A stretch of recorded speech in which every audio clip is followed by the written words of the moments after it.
Hello, everybody. I'm James Lott Jr., and this is 50 plus. I always come on here and tell you little life lessons I'm learning and things I'm going through on this show. Good morning.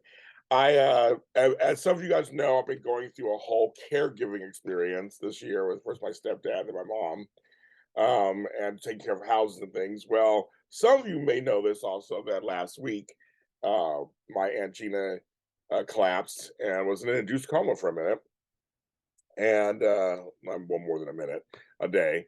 And we found she had a bleeding ulcer and all that stuff. So she was brought to the hospital, and it just so happened she's someone who doesn't have any kids or grandkids or people like living with. She lives alone. Her dog ran out. Breezy, I guess, heard me online talking about Breezy, trying to get her together too. So because I help her a lot, and I know where everything is, and I know the dog and the house, and I live not far away. I was brought in to kind of take care of the house stuff and the dog while there was two other people who were taking care of all the hospital stuff and contacting certain people and that kind of thing. So we were like a tag team. And so that's why I've been most of the week been busy dealing with that, trying to manage that, do stuff I have to do here, checking on my mother, all that kind of stuff. It's been a very long week. I'm exhausted beyond belief. Um, but it's come to a pass. And that's why I'm going to share this with you. This is something that I learn stuff all the time. And like I said, I'm doing a caregiver Zoom next weekend, June 24th. You should come to it. Whether you're a caregiver or not, you should come to it. It's $10. We're going to talk about all kind of stuff. I'm excited for it because it's going to be there's things I've learned so much. But one of the things I'm going to share with you guys a little bit is when you have to let go and not let go like die. 'Cause my aunt's not dead; she's alive, but let go. And so when you realize you are not in control and you have to let go of certain things, and I've had to deal with my mom a little bit of some stuff, not on a major scale, but there's a couple of issues that we don't agree on, and we have to let go for right now. But when someone's whole care, which is something totally different, and they insist on doing things a certain way, you think they're not good.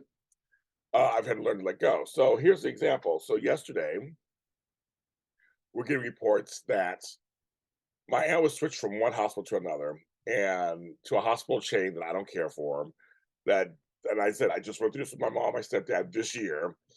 They have a history of barely treating you in and getting you out and just throwing you out. Get out, get out, get out, get out. I don't like that, of course. It's not a big deal. I'm like, and they don't care about who's there or whatever. Anyway, so that's a whole other show by itself. I'm not gonna call that place out. It starts with a K. I'm not gonna do anything there.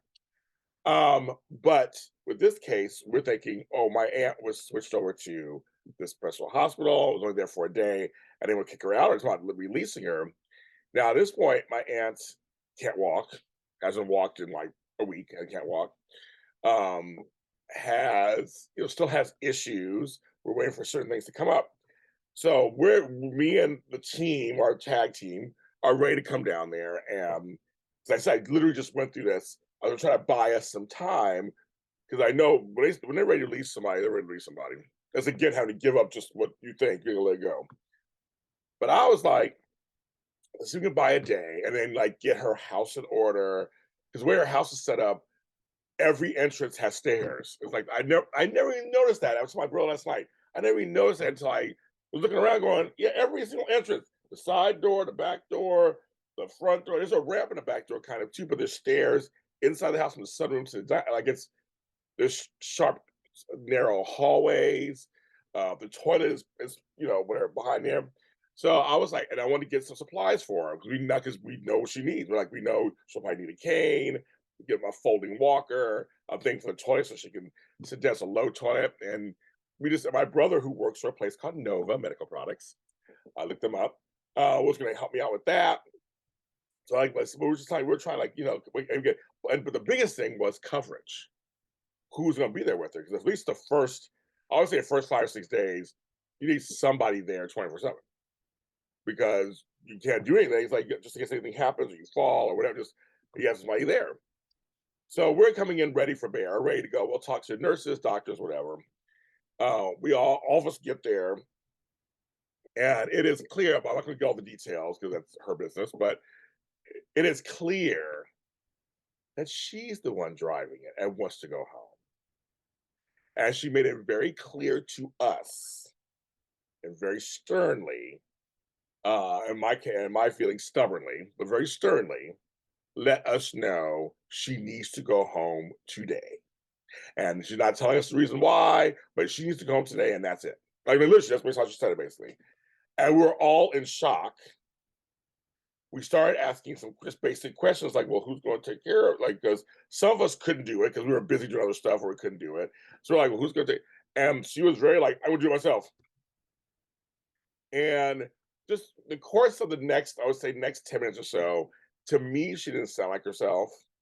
I don't know if being in a coma did something or if she's in denial or whatever. My brother was like, some people, they don't, maybe she has a secret life or something. Like, we started laughing. But that all part is not even really the point of the story. The point of the story is I realized that now because I was getting upset and she was getting snippy with all of us. And I was like, wait a minute. I stopped for a second. I said, wait a minute to myself. This is not my mother. I have no legal recourse or action for her. I can't stop or do anything. And I'm still caretaking my mom on some level. I'm busy. I got somebody else I'm dealing with. I'm still watching two households. I need to pull back. And I found myself being upset and smart with her a little bit. And I was like, I don't want to do that. That's not gonna solve nothing. And she was very adamant. But everybody was looking at each other like we're all in shock. Like, what is she doing? Like, we don't like, and I'm just gonna figure out when I get home. And seeing all these things are like, they don't make any sense. But my thing was, for me, I gotta let it go. I did what I was supposed to do for the whole week. I looked for the dog, didn't find a dog.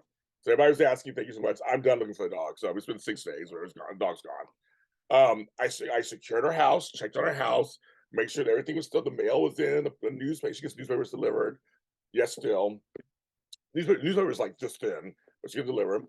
So I used to read it. Her trash cans were secured, the doors. I made sure that I brought her wallet. I brought her wallet to her. I gave her a phone charger, her phone. So I did my job as a great nephew and as a person who has humanity in his veins. I was like, that one was like, James, you did what you could do. You made extra keys, all stuff. You did what you were supposed to do. You did it. I would do it again. I wouldn't, I mean, I have no regrets. I would do it again. But I was like, it's time to pull out, kids. And so I said, here's your keys to your house. Here's your phone tree, whatever. I grabbed my purse and I said, time to go. And I left. I walked out and I kind of stormed out, but I walked out and I texted the person I was with and said, okay, I'm not coming back up. I'll come back in. Just take your time. Whenever you're ready, come on down. We'll go. Because I had some stuff in the car. We were going to go to do stuff together, get something to eat together. But my whole thing was like, why am I pushing so hard when this person is pushing back? I don't deal with this. I like, okay. You say you're gonna figure it out. I guess you're gonna figure it out. But I know in the moment I was resenting her. I was upset. I feel like I did all this stuff for you. We all did all this stuff for you. We care about you, all this stuff. And I was upset. So I had to get over that. I had to get over that. It's like, Jay, it's not about you. You would have done it anyway. It doesn't matter if she had no reaction. You don't regret doing it. You're a human being. You're here to help, and you love her. So that's the number one thing. So once I got out of myself and just said, okay, here we go, then I was good to go. And then I was like, my mother can help me calm down on that one. And then I was like, okay, so we're good. Okay, we're good. Okay, so that's that. And now we're going to move on with my life. I am not bending over backwards anymore. I told my brother today to take back the ship that he bought for her because I'm like, she said she's gonna figure it out. She's gonna figure it out. So to my knowledge, I didn't check on her. To my knowledge, she I guess found somebody to stay with her last night. I guess, and hopefully it worked out. And if she need whatever she needs, because I'm not giving you all the details of the. Everybody was fighting with her yesterday. I mean, it was like we were asking this question. She was pushing back on everything, and we're all just trying to help. So I was like, "Yeah, I'm good." So I will check on her in a few days and see how she's doing. And as a loving nephew, but my involvement, I pulled out. So, and again, like I said, I don't regret it. It was a rough week, but so I went through this 3 times this year, which is too much for anybody to handle. But I'm like, back to me, James, back to James Lott Jr. So I did what I was supposed to do, and I'm proud of myself, and I don't, like I said, don't regret it. And but it's one of those things you have to kind of you have to stand back. It's like Stevie Nicks. You have to Yeah. stand back and go, okay, let people be who they are, obviously. And what's gonna happen is when they find and things if glitches happen and things go wrong for them, that's not on me, that's on them. And if she called me crying and upset, of course I go help her. I mean, this is how it is. You do on some level. But me going out of my way anymore to do stuff, that's done. I was like, I was a good nephew. I did what I was supposed to do. A lot of folks would have done what I've done, and she had a whole team behind her who were wonderful. We want to make things easier for her, but it's her life. And a lot of it's about control. A lot of it's about, and I know all these other dynamics are going on that have nothing to do with me. So again, taking me out of it and not adding to it. And I'm glad I didn't say anything regrettable. I'm glad I didn't go off on her. So I was like, that would have not done nothing. So I'm doing a little better today. I'm exhausted. I'm kind of trying to pull myself together. But like I said, I will assist her if she calls or needs it. I will check on her here and there. We'll see how it goes. And I'm going to continue to pray that nothing serious happens to her. And why is Joanne sending me 10,000 messages for stuff for I'm not shopping at Joanne's today. Anyway, so that's kind of what's going on here. So just want to share that with you. It's sometimes we get caught up in everything, but we have to pull out sometimes too. And it's okay to do that, especially when you realize where your place is in all this. And sometimes your place is that's not your place. So I mean that's just it just isn't your place. So I'm like, thank you. I think I got it. Um so I'm looking at some over here. I'm James Hutchins, 50 plus. I love that you guys watch this or listen to it. And I love hearing what your feedback is and what you think. It's very interesting. So please do that. Like, share, subscribe, wherever you find this. I'm 50 plus, and I'll see you next time.